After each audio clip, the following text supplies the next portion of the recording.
Good afternoon and welcome to Visual Radio. There's my camera. My director is invisible today, but hello, welcome to Visual Radio. Dr. Albert Franchi is my guest. Franchi, did I say that right? Yes, you did. You truly are. Very good. Franchi, and he's from Malden.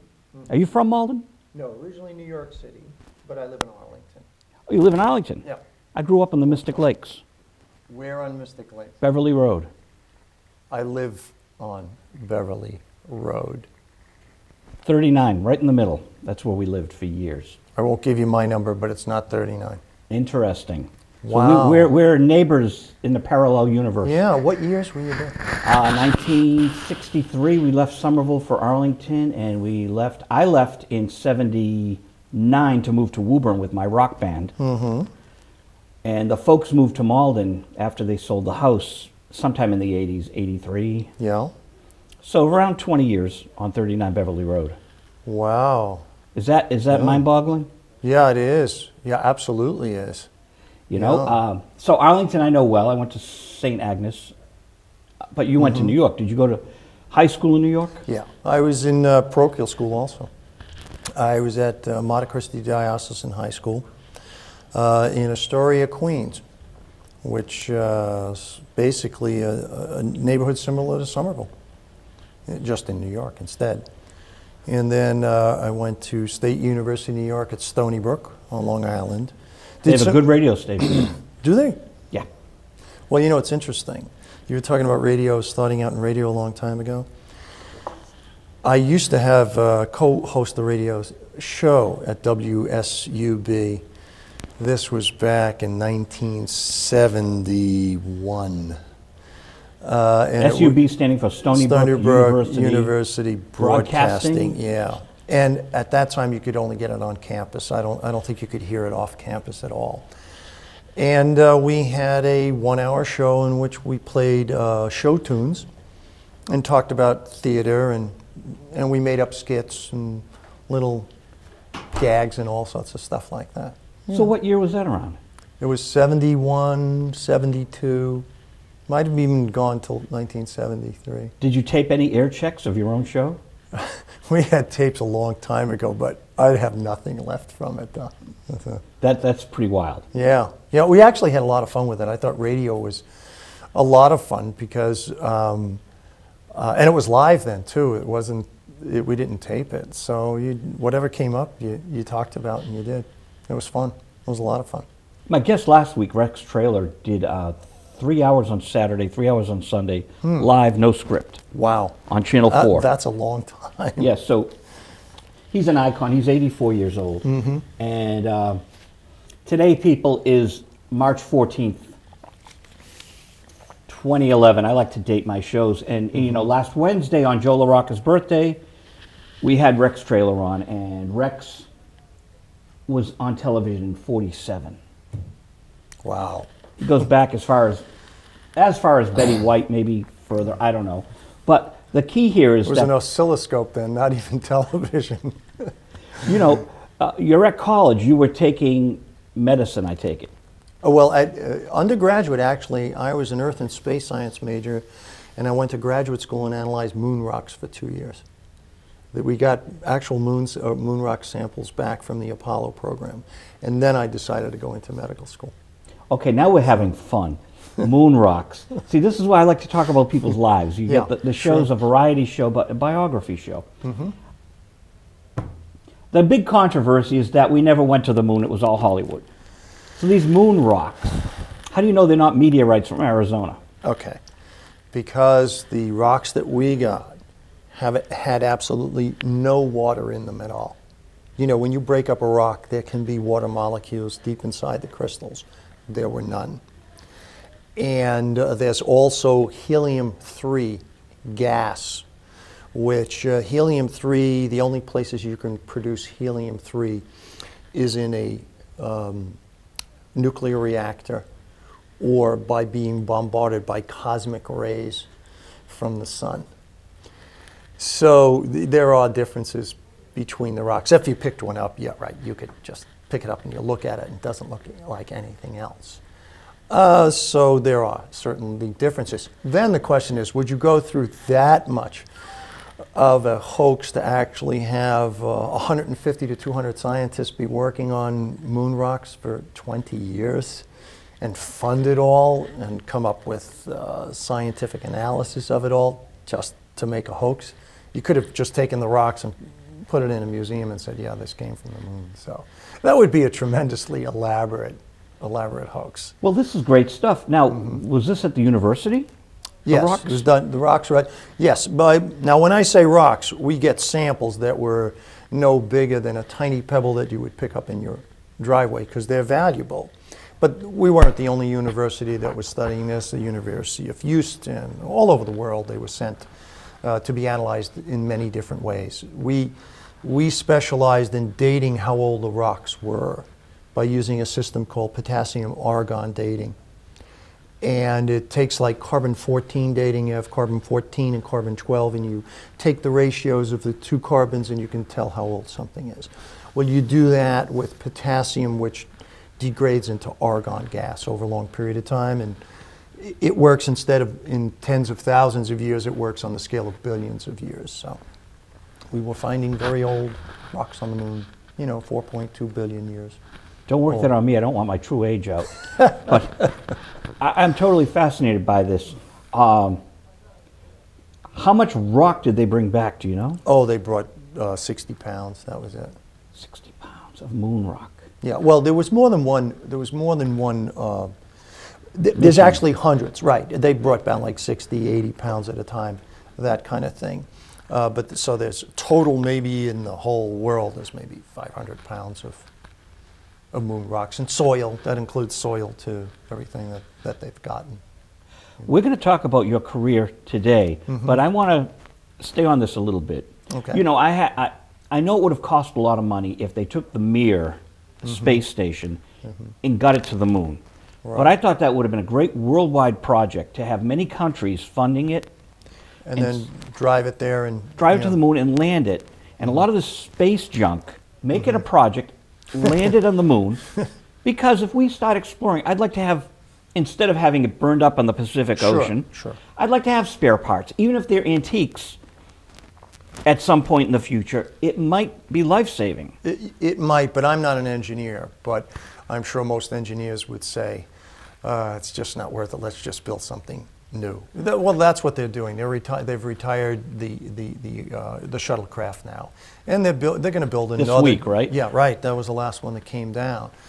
And I think what they're going to do is just, they go to the next generation, just as the shuttlecraft was the second generation, versus just the going to the moon and just living in a little capsule. You had a whole rocket ship that you could be in and developing the space station. So I'm not an engineer, just a rock hound. So I'm a collector. I collect pop culture. I think to have the Mir on the moon as something that you could build around, there's just throwing stuff away and burning it up. And even just the education of taking it from here to there and getting us back to the moon. There's all these pie-in-the-sky theories. Let's go to Mars. Right. Let's leave the solar system, please. Let's, let's start cleaning up our own planet. But you as a doctor do these kind of things. And I'm so happy that you were in radio and you studied moon rocks. That's great. Now, any of your teachers, were they, when these rocks came, were there professors that were writing papers on them? Oh yeah, there was a famous professor. His name was Dr. Oliver Schaefer, and he was a very unusual man. First of all, he was a dwarf. He was around 4 feet tall at most, and he had a spinal deformity, but a very smart man. The clearest blue eyes you can imagine, and a great sense of humor. He would do a lot of self-effacing humor about himself because he was my protege at the time. I was his protege rather, and he was my mentor. And he'd make a lot of jokes because obviously I'm tall. I'm sitting down, but I'm tall. I'm 6 feet 3 inches tall, and we'd be walking down the hall together, and he'd be the one cracking the jokes about it all. But he was a very brilliant man who actually developed that potassium-argon dating system, along with a fella from England whose name escapes me right now. But he was world renowned. So when the moon rocks came back, originally they didn't want to send them anywhere. So they transported him for 3 months to Houston and gave him a lab. I didn't go along on that, but he was there for 3 months, as well as a few other scientists, to do the initial analysis, and then, or even deciding on how to cut up the rocks, because, you know, they were sliced up and portioned out to people. So yeah, he was a very unusual character. Boy, so did he write a book on this? Or? Yeah, he wrote books on it. He was literally world renowned in that small field. I mean, I can't say the names of the books anymore, but they were very, you know, textbooks, techno. Is he still alive? No, he's passed away.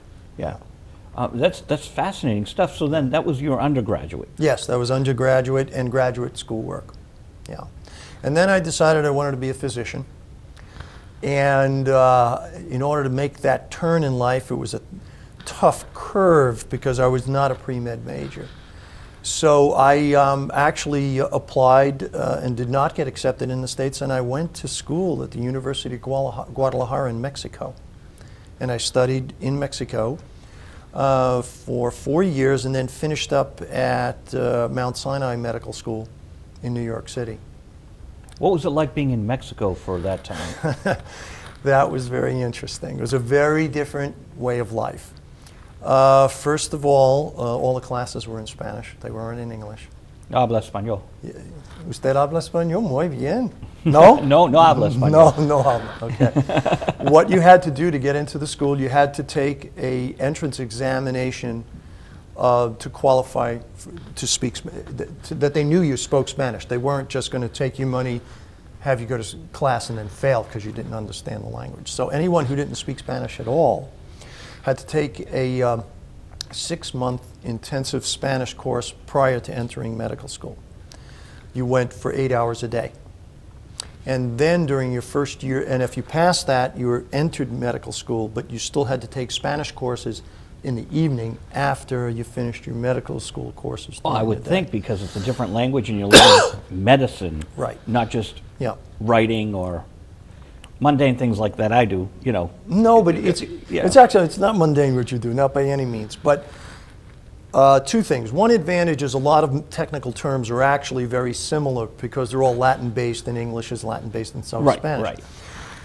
But the common words, like if on a test, because the tests were in Spanish, they weren't in English. The lectures were in Spanish, they weren't in English. So they were talking about a broken hand. The word hand is not Latin-based. Ours is actually German-based for the word hand, and their word is mano. It's not even close, hand, mano. So you had to learn all that. Plus, you were required to learn Mexican culture. You took a course in Mexican culture, Mexican history, Mexican law. You had to pass those also, or else you couldn't go to school there. So in many ways, I got a pretty good education about Mexico and speaking Spanish.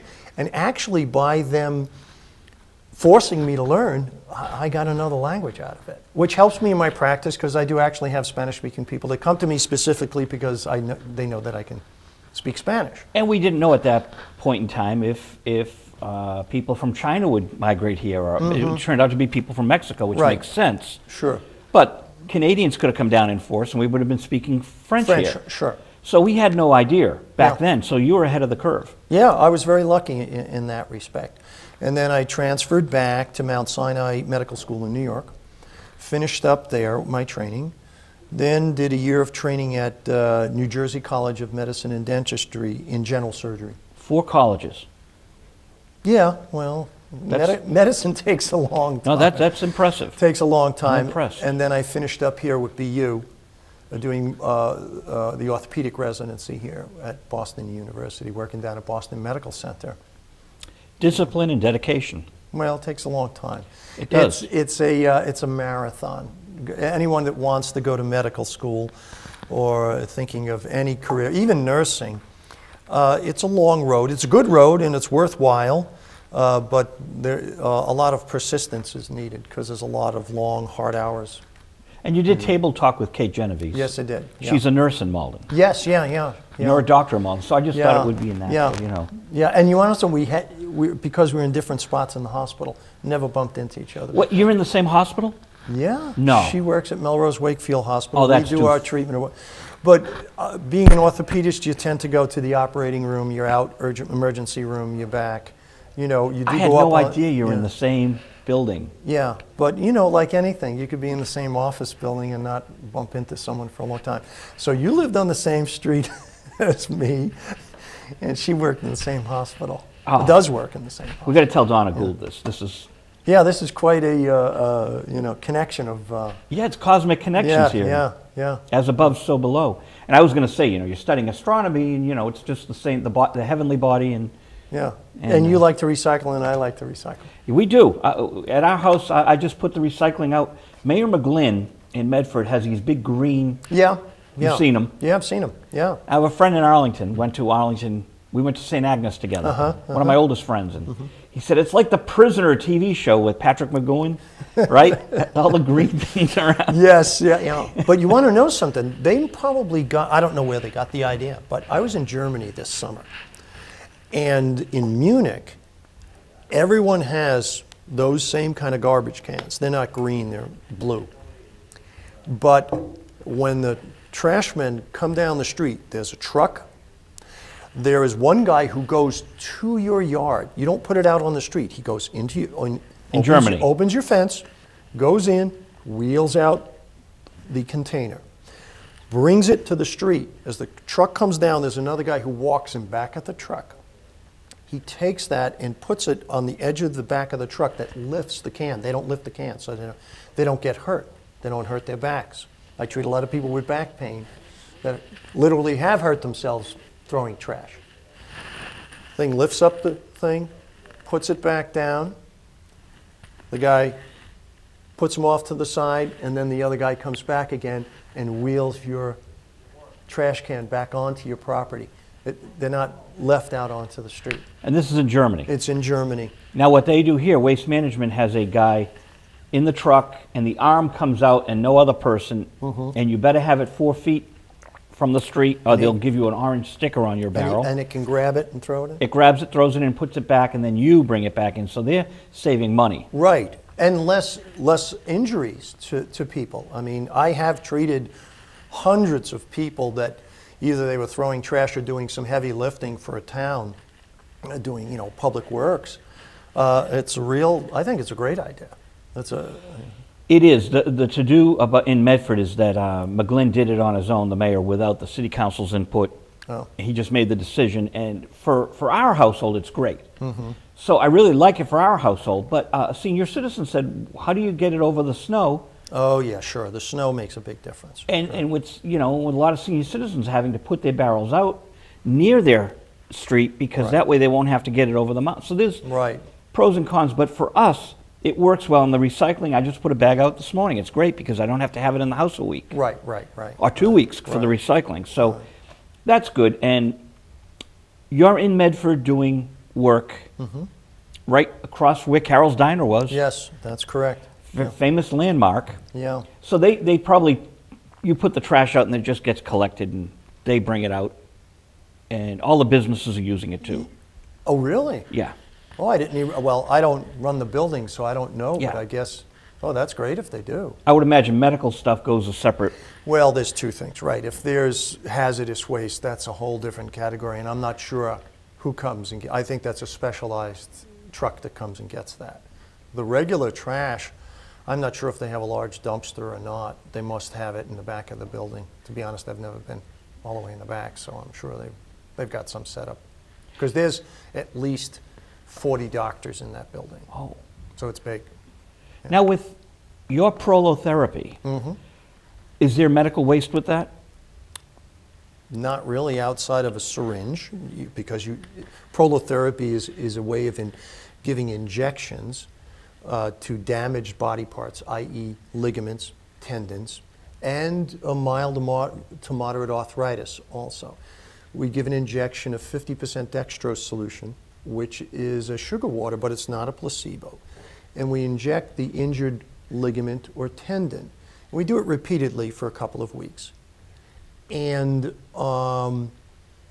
Then you wait about 6 or 8 weeks, and what the injection does is stimulates the injured body part to heal, where before it just wasn't healing. You know, as we get older, things just don't heal as well.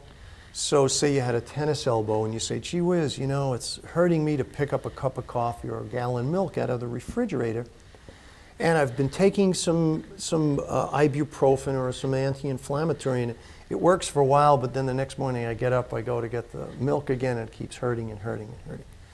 This is a way of actually healing the tendon so it won't bother you anymore.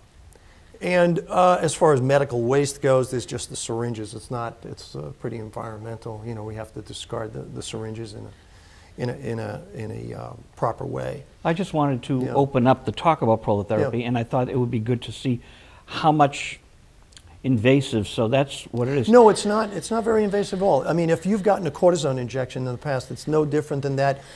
It might be, depending on the area, a little bit more painful, because the sugar is actually, the dextrose, is placed there to irritate the tendon. Which was my next question. Right, it hurts. That makes sense, yeah.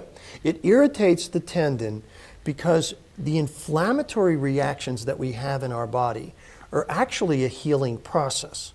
Now, sometimes they hurt. Say, for instance, you get sunburn. Your skin gets red, it hurts, so you say, oh, I'm going to take an aspirin, or I'm going to take some Motrin or something like that. You're taking an anti-inflammatory to take away your pain. But that actual painful process is the body's way of renewing your skin. It sends in blood, i.e. you get the flush of the sunburn, and then what that blood does is eats up all the dead tissue that's been destroyed by the harmful rays of the sun. So that part hurts, but it's a reparative process. So when you sprain your ankle and you have swelling and pain, that's the body starting to repair itself right away. Regeneration. Regeneration. And it's very interesting because there's a controversy now on whether you should put ice on a sprained ankle, because the ice does make it feel better. And I'm not going to tell someone not to put any ice on it, at least for the first hour or two, because you don't want to, you know, your ankle blowing up like a balloon. But if you're constantly icing it, what are you doing? You're preventing blood from getting to the damaged tissue that is not going to heal without blood going there. Well, if you take the aspirin, the ibuprofen, and it's anti-inflammatory, does that hurt the healing process? Yes, it does. It does. So is there something better to take, like aspirin? No, aspirin is also an anti-inflammatory. You can take acetaminophen, Tylenol, if you had pain. Which goes to the brain. Yeah, it goes to the brain. And disconnects the pain. And disconnects the pain, right, exactly. Or you could have, I mean, sometimes I'll prescribe a mild narcotic if you're getting the treatments, because, you know, the treatments do hurt. Typically, the injection hurts for about 3 or 4 minutes. I mix the dextrose with lidocaine, so it takes the pain away for an hour or two, and then the pain returns when the lidocaine wears off. Usually the pain lasts for about a day. And because I do anywhere between 3 and 5 injections, 1 each week for 3 to 5 weeks, I'll give you some pain relief medication. But you can't take any anti-inflammatories, and you can't smoke either, because that is going to undo everything that I'm trying to do to make your body heal. It'd be like filling up the hole after, you know, while I'm digging it, you're throwing dirt back into it. Well, people really need things explained, and you're explaining them, and that's good, because generally people just want the quick fix, especially in this day and age. Right, right. Press a button on the internet, get an answer. Right. This is not a quick fix. I tell patients that come to me, it's a 3-month process, but it's worth it, because at the end, there's an 85% chance that you will be healed, and it's not going to come back. With the one caveat, I've had some people come back 1.5 years to 2 years later and start to develop their pain again. The theory is that the tissue that heals is actually healed with scar tissue, and the body likes to resorb scar tissue, just as when we get cut, the scar gets smaller and smaller over time. So I've had some top-notch runners come back to me and say, my back is hurting again. For instance, they have a sacroiliac problem. And most 50% of all back problems are sacroiliac problems, not disc problems. People You say that different than Curly on the Three Stooges. Yeah, sacroiliac. Very good. Sorry to interrupt, but I had to. No, that's okay. That's okay. I had to. Dr. Fine, Dr. Howard, Dr. Fine. What it is that if you have pain on the bottom of your back on the right or left side, that's your sacroiliac problem. If it's central in your back, most likely it's a disc. But the reason why you have the pain is because that joint that's there is starting to move because the ligaments that hold it together, like my knuckles are being held together, has deteriorated over time with age. We're all getting older. You're not a spring chicken and neither am I. Hey. And what happens is they start to move. When they move a tiny bit out of place, just like your jaw being out of place or the wheel out of alignment, it starts to hurt. So people will say, you know, gee whiz, you know, I get up in the morning, I got this pain, or gee, I was standing in line for a while and I can't stand anymore, I've got to sit down. It's probably a sacroiliac problem. We can give you the injections, and then you have to wait 6 weeks after the last injection for the tissue to heal. Nothing is overnight. This is not a quick fix. But the good part of it, it is a long-lasting fix, so that you're not coming back over and over and over again. Nice. And that's the really good part about it. And you can do ankles, elbows, knees, hips, shoulders. Even, I had a professional hockey player couldn't play hockey anymore because he had chronic groin strains. And he came to me, he sought me out and he said, look, inject my groin area, I don't care. Yeah, imagine that. That's, you know, Even I was saying, you sure you really want me to do this? I said, yeah, okay. And I had actually seen it done. I went to a conference on prolotherapy with the American Association of Orthopedic Medicine, and there was a doctor from Argentina who treated professional soccer players. And he had 23 professional soccer players, and you know what, you know, how they care about soccer in Argentina. They're that's their religion. It's crazy there, all right? And he got 21 of those 23 to return to professional level play, where they said their careers were over because they couldn't kick the ball anymore because of the groin.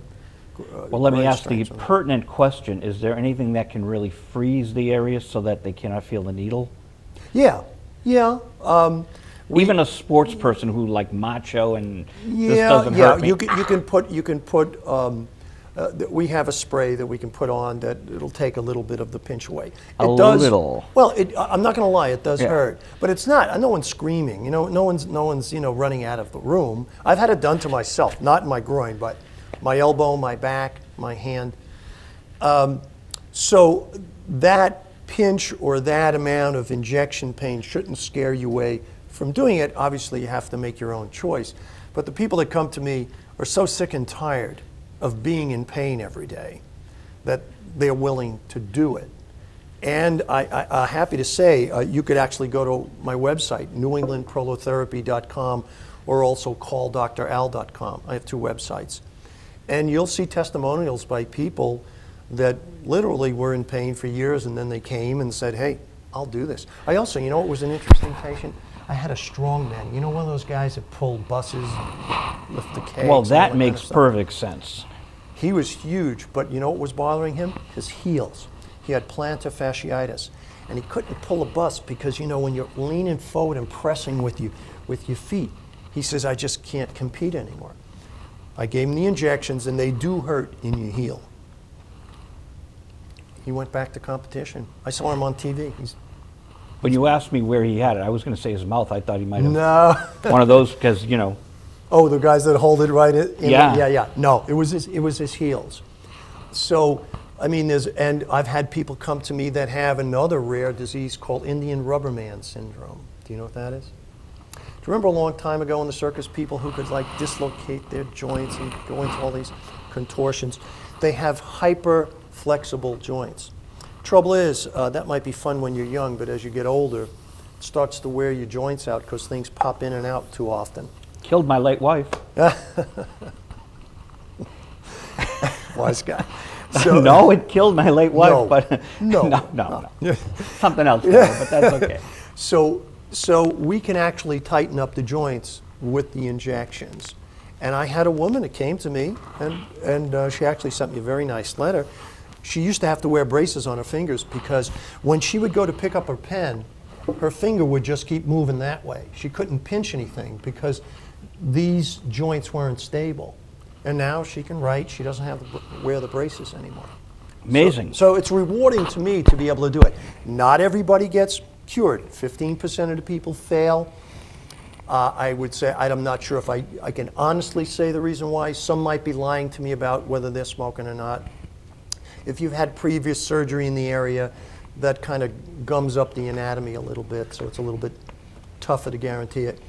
But the others, they do get better, and the cost is reasonable. If you have to pay out of pocket, it's in the hundreds of dollars, not in the thousands of dollars. People spend more money on pair of Celtics tickets and donuts and coffee each day. That's fascinating. You know what? You bring up something very interesting. Smoking.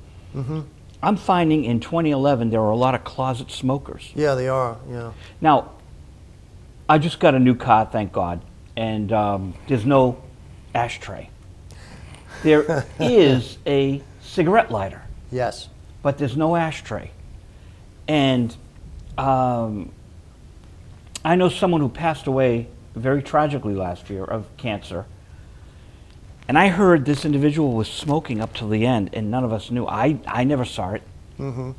But and it's like, wow. Some people really need that, but they don't show the outside world. There is becoming a closet thing. Yes, there is, yeah. There's for a number of reasons. Number one, your medical insurance rates are high. So, and then there are some companies that will penalize you, I guess, if you smoke. So, someone will lie on their medical form saying that they don't smoke. But how can they do that when there's ways of finding out?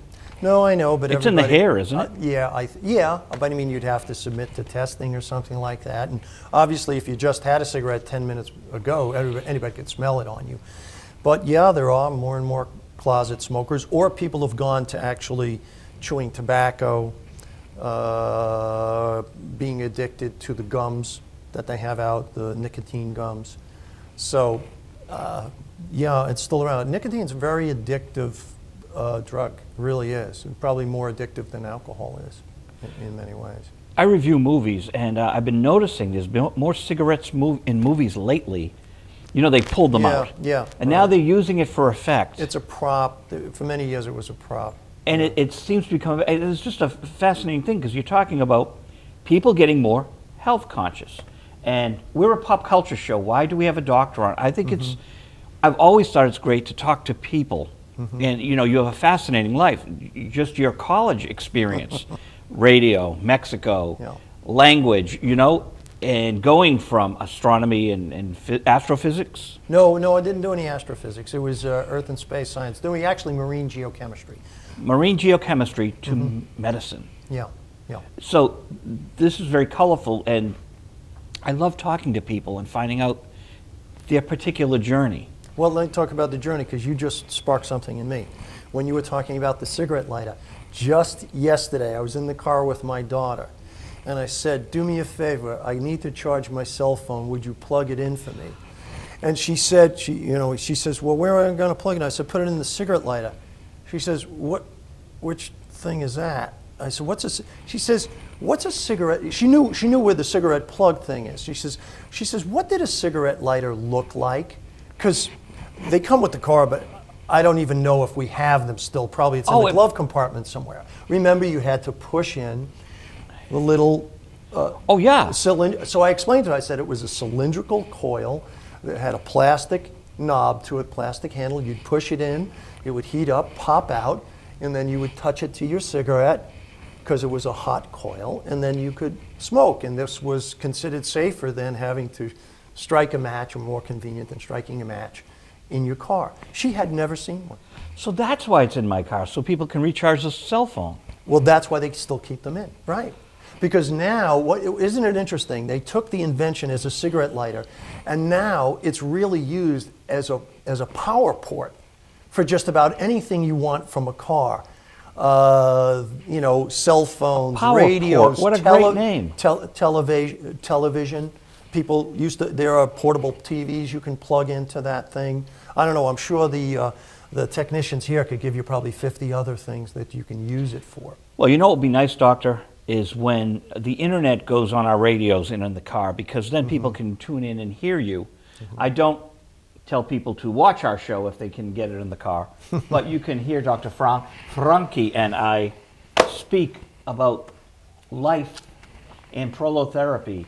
And so you've been practicing in the Everett, Malden area. Medford area for how many years? Approximately 20, 25. You've stayed in the region? Yes, yes I have. Now, after I finished my education here, I stayed in the area here.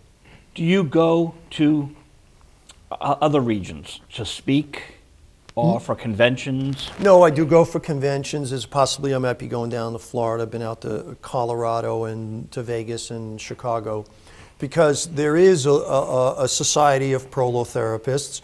Actually, the big governing body is the American Association of Orthopedic Medicine. And they give courses in prolotherapy. And actually, I'm on their registry. You can go to their website also, and my name would be there. But it's actually easier just to go to newenglandprolotherapy.com or call drl.com. And they will discuss new techniques of prolotherapy. Some people use a little stronger solutions, what I think are a little harsher solutions, so I don't use them. And because I've been successful, I think 80 to 85% is a pretty good batting average. I don't go to the more harsher chemicals. Some people use phenol and something called sodium urate. I think the concentrated dextrose works fine. So and it's not toxic. Right, exactly. The other ones could be. The phenol could be. So it's not toxic. People ask if they're diabetics, are they going to? My next question. Very good, you're psychic. Yeah, well, same street, you know, we got the vibes here. Yeah. But no, diabetics how much is the concentrated sugar? No, it's a small amount, depending on where I'm injecting. The most I'd inject is 5 to 10 cc's. That would be negligible. Okay, right? Yeah, if you had a few pieces of candy or a half a chocolate bar or something like that.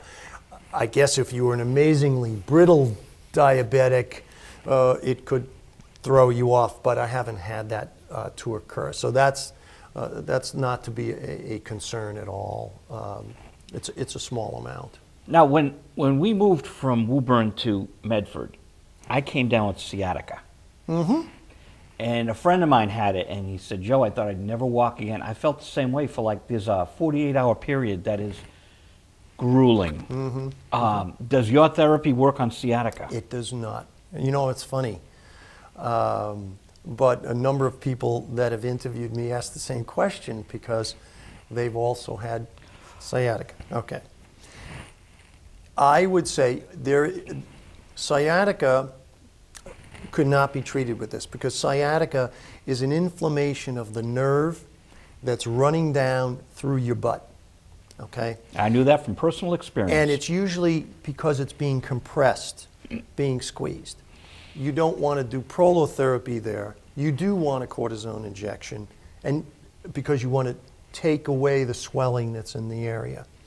However, you can't really put a needle right near the sciatic nerve, because if you went into it, you'd be in a lot of trouble. So the best doctors can do is inject near it and hope that everything just sort of drifts and spreads out to the sciatic nerve.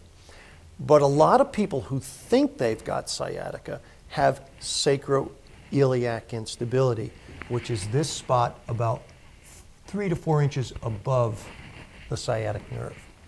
And I've actually had people say, oh, no, they come into my office, I have sciatica. Because I do general orthopedics, I just don't do prolotherapy. You break your arm, I take care of you, you know.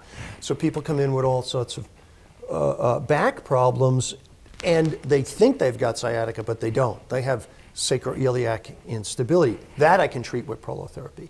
But sciatica is a little bit different. Cortisone is, you know, some prolotherapists will say, oh, I never use cortisone. I am really a very practical physician. If I have a screw, I use a screwdriver. If I have to put a nail in, I use a hammer. I don't say one thing fits all. So I still use cortisone. If you were to come in with a true calcific tendonitis, I would treat you with a cortisone injection because it'll help dissolve that calcium and your problem will be solved. But what we are finding is most of the people that come into my office that say that they've got a pain, it's not an inflammatory process. It's a degeneration of the tendon, ligament, or cartilage.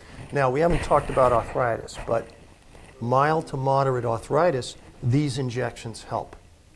And think of it as, and we're New England, so we should know potholes, especially this time of year. What prolotherapy does is the guy who has the asphalt who comes around and patches in the potholes. It's not perfect, but it's better than breaking your axle in a 2-foot hole in the road. It will not give you a repaved surface. But it'll change that bumpy ride down, and I've had people come from saying they wanted a knee replacement to not needing it anymore because their pain level has dropped so much. Shoulder arthritis I've had. I'll treat a rotator cuff, well, this is not arthritis, but rotator cuff tears. You get pitchers in, or the weekend warrior who can't throw the ball anymore in a softball league. You can help repair that rotator cuff without having to have surgery, as long as the person is healthy and there's no other extenuating circumstances like a bony spur in your shoulder that would be digging into your rotator cuff. Then you have to take the spur out before you do anything else. Take a quick break. Hey, can anyone tell us how much time we have? 15. And could you shut the door? Yeah. Thank you very much. My polite way of getting the door shut. Yeah, I know. I was hearing a little bit from you. And I apologize for that. That's okay. But have you considered writing, I know you can't talk about your patients, have you considered writing a book about people's experiences? Well, I might. I tend to be a procrastinator about writing, but probably when I get a little bit of time, it would be nice. And I'm sure that I could get the permission of some people to say, sure, you can use my name. You can use my name. Photo. Right, and that kind of thing. It just Here's takes. My leg. Don't use my name. We just started with the website about 2 months ago. So we've asked some of our patients, gee whiz, could you do a testimonial? Yeah, a little testimonial for a minute or so, and they said yes, and they gave us a little permission slip and stuff. But maybe someday we'll be doing that. You know, it might be easy too, is if the patients wrote beyond testimonials. I like reading people's personal experiences on just things in life in general. And it could be very helpful to people if there was this pain management that like, hey, you know, I went through this, and if you had a collection of essays where you're the editor, or you wrote your story and then you had these, patient 5 said this. Or how it changed their lives a bit. Anything, and even as we went into your life, going into the patient's life a bit, if there's things that are very interesting, you know, this individual does bungee jumping in Colorado along the Grand Canyon, and here's some photos, and this is what happened to their arm. That kind of stuff really lends itself to being inviting to the reader, but also you're getting that story out there of how this human being managed this bad situation.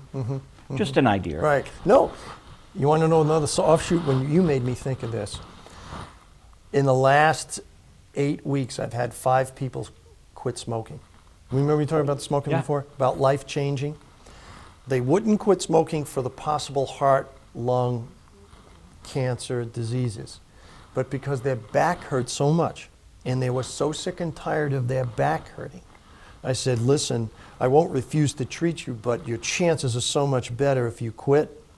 I've had 5 people come back, quit smoking. They're putting money in a jar to go take a trip to the islands, and they actually seem happier. You know how, when smokers quit after a while, their mood changes, their coloring changes. Their lungs change. They can breathe again. Yeah. So it's kind of funny that indirectly I'm changing people's lives through prolotherapy, which the prolotherapy is not making them directly quit smoking, but because they sincerely were in that much pain, they really wanted to go through the treatment that they actually have quit. I call it the minor chain reaction. Yeah, yeah. Dr. Maxwell Maltz, are you familiar with him? No, don't know. He was a plastic surgeon, and he discovered that if you change the inner image, you can help change the outer person. Some people, a new face gave them a new outlook. Other people, they still had the same negative clouds around them. So Maxwell Maltz studied it further, and then there was, I forget who Dr. Emil Koepp, who would say every day in every way, I'm getting better and better and better, programming the brain to be happier. Right. So Maxwell Maltz, this plastic surgeon, started going into the mind because he had firsthand evidence of his patients getting better when their mental outlook improved. So you're seeing this other thing happen. Yeah. And it's interesting because so many things, diet. Yes. Yeah, sure. I've got to have Wayne Green on. Wayne Green founded CD Review Magazine and Computer World and sold them years ago. But I worked for him when he had CD Review. I was his A&R man. Band Spirit, I got a line on you. I signed them to his label. Wow. And Marty Ballin from the Jefferson Airplane. So I got him involved with Wayne. Well, Wayne's a big diet person. He's got books on how he thinks people can live forever if they have the right diet. And steaming vegetables and doing things right. And so I've got to have him on. He's up at Mount Monadnock. Wow. But all these things, and he's not a doctor, but he's a brilliant man. Yeah. He's got to be genius or borderline. He's just really fun to be with, and he's smart on so many levels. Right. I think he built a pair of speakers back in the 50s or 60s, and he was showing me the sound waves, and he's just a real genius. Yes, he is a genius to be able to do all that stuff. And a very probably eclectic interests. If some problem probably sparks him, he goes after it. Probably. And there's things that are related. When you're studying moon rocks, you still can apply certain things to. Oh, it's science. It's all science. Yeah, right. Sure. There's so much we don't know, and it's fun having you here because I'm hearing things too, that I generally don't go into, and it's always enlightening. There's a friend around the corner I was going to mention to you who has tennis elbow. Right around the corner from here. Send him on down. But the person, I'm always seeing this person go and leave the store and smoke.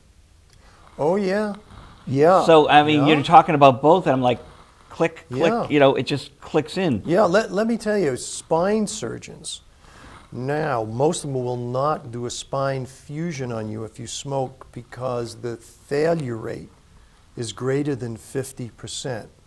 Spine fusion, when they take the disc out and put the two bones together, infuse it and make it one bone so it won't cause pain anymore because we're assuming that the pain is coming from a disc that's degenerated. They won't operate because they don't want their batting averages to be so bad because they know that the surgery, and plus for the patient's sake, you're going through major surgery, they don't want it to fail. So it's interesting, your friend, if he's got a tennis elbow, smoking is probably aggravating it. The other thing that is weird too is if you ask most people, do you find yourself waking up in the morning like this? Once again, it goes along with the same theory. If you're in a fetal position all night with your elbow flexed, you're squeezing all of the blood out of the very end of the muscle and the tendon area that isn't getting any blood all night. And they say, oh, gee whiz, I wake up in the morning and can barely straighten my arm out. Well, I tell people actually just wrap your arm in an ace bandage or use an elbow pad or something like that, just so it won't bend beyond 90 degrees. But yeah, people who smoke don't heal as well. Do people do that? Do they go to sleep with their arms like that, or just during the night their arms? I think it's during the night. It's you do it subconsciously, but you could wrap something around your arm to prevent yourself from doing it. And that's what I tell people to do when they're undergoing the treatment. To say, hey, you want to give it the best chance of healing possible, and that comes with the injections, eating good food, not smoking, and doing the right kind of exercises. If you have a rotator cuff tear, you shouldn't be trying to still bench press 200 pounds over your head while you're expecting it to heal. You have to modify what you do for a certain period of time. And actually, that modification might last with you your whole life because a lot of people that a weekend warriors still think that they can lift the same amount of weights that they did when they were 22. Or, well, speaking of weekend warriors, Joe LaRocca, our director, and Anthony, if they're out on a shoot with these heavy cameras, right? What do you think? Should they shift it from one shoulder to the other? Oh, absolutely. I mean, if they're there for a long time and they can manage to still keep it steady and stuff, yeah, sure. Because sooner or later, something's going to give. So it's better to shift a camera 10 minutes here, 10 minutes there, tripod. Right. Tripod's the optimal. Would be the optimal thing. Get it off of the body. Right. Because what happens also, say you're carrying a suitcase or something, and you're lifting something. When your muscles are contracting, there's no blood going into your muscle because it's contracted. It's like squeezing a sponge. Everything goes out. The blood comes back in when you relax the muscle. So if you're holding it and holding it, if you get a camera up on your shoulder, right? Where's the blood stopping? Yeah, it's probably going to pinch off your triceps and that rotator, or the whole rotator cuff, which is a series of muscles that come from the back of your shoulder and help elevate your shoulder. So if you're up there, and if you're doing an hour and a half or something as long as that, it's going to affect you after a while. We got about 3 minutes left. Is this fast or what? Was it? It went by so quickly. Love to do it again sometime. It's a fun hour, huh? Yeah, it is. So my couple of last questions. In England, Germany, where sports are big, China now, India, are there a lot of doctors who do what you do? I don't think there, because it didn't come from there. It actually came from the West Coast, from California. And it actually was discovered in the 1950s. But it was off to a rocky start because one physician who wasn't really careful decided to inject someone's spine and injected it into their spinal cord. That was not a smart thing to do, so it came out of favor. When we inject your back, we don't go anywhere near your spinal cord. We're injecting the joints on the side, totally safe.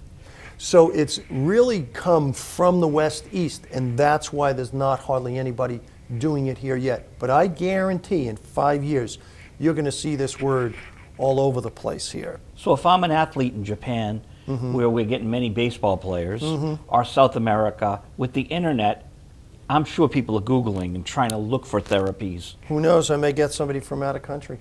You never know. So because they're always looking for something. Sure. They're figuring with the web they can now look into this portal and find information. Sure. I mean, I would say a third of my patients come from out of state. And some of them will drive 3 hours for an injection. And Yikes. But what I try to do is I try to make the time so they can get in and out at a reasonable time. I'll adjust my hours so they don't have to come in during rush hour. And that's the proof of the pudding. They're willing to actually drive and then tell a friend. I have some people up in Maine. I got 3 people from Maine that come down because the first one got better, who told the second one, who's told the third one. Well, isn't word of mouth one of the best ways of endorsing something? Yeah. Dr. Albert Franchi, Yeah. You've been visualized on visual radio. Isn't WinCAM a great... Yeah, it's wonderful. Wonderful It's studio. very nice, relaxing. Enjoyed being here. We have a lot of fun, and you know, when you do come back, I hope you have a book. No, I'm serious, because gee, now you're putting the pressure on. We're putting the pressure on you because it's you've got these fascinating stories, and I think the whole thing about the moon rocks in your college, I think this is all a very important part of your book. I think it makes for fascinating reading. And how are we doing in there in the main control room, in mission control? We've got a minute. Can I give my website one more time? Your website is? NewEnglandProlotherapy.com or calldral.com. And I'll say one other thing. Speaking of calling Dr. Al, you can go to the website, you can email me, and if you actually want to call me, I am a doctor who'll speak to you over the phone. Okay, calling dral.com? Calldral.com. Call dral.com.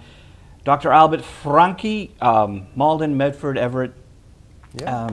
Thank you very much for being on Visual Radio. Thank you. It was a pleasure. Absolute pleasure. Same here. And thank you to our staff here at WinCAM. Thanks to Joe LaRocca, Anthony Gameri, and Dave Gauthier. We appreciate all the help.